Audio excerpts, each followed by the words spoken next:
Welcome back to Primetime Sports Sunday.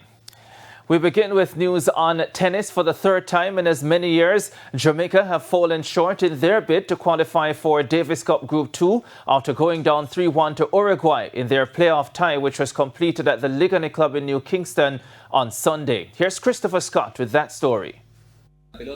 With the tie locked at 1-1 from Saturday's opening day, the stage was set for a pulsating finish with a spot in Group 2 on the line. First up was the doubles, a weak point for Jamaica in recent years as they hunted a first win since their maiden playoff appearance in 2022. But although Daniel Azar and Nicholas Gore gave a creditable effort against the Uruguayan pair of Franco Roncadeli and Joaquin Aguilar, it wasn't to be enough as the Jamaicans surrendered a three-love first-set lead to lose 6-4, 6-4.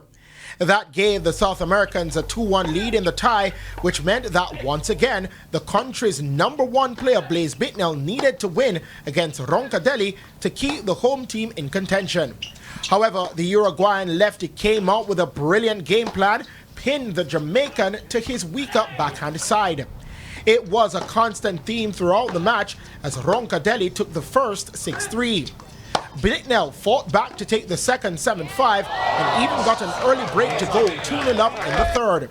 But ultimately, Roncadeli proved too solid, breaking Bittnell at love in the 10th game to take the third 6-4 to send Uruguay to Group 2. When I was up 2-love in the third set, I had a lot of momentum. And I could have just run with it, and then I lost my serve at 2-1, and it kind of gave him a restored belief.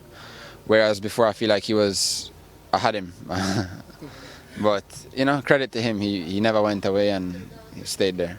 I think both of the last two sets were really close, so I don't know, tennis is like this. 2 points maybe make the difference, and I was 2-0 down, and then I just get the break back. And then I think I played really good the last game. I just wanted to be aggressive, and when I had the chance to play to the open space, and I did that, and I did it really well. It's the third year the Jamaicans have failed to surpass the Group 2 playoff stage, having previously lost to Barbados in 2024 and New Zealand last year. Christopher Scott, TVJ Sports.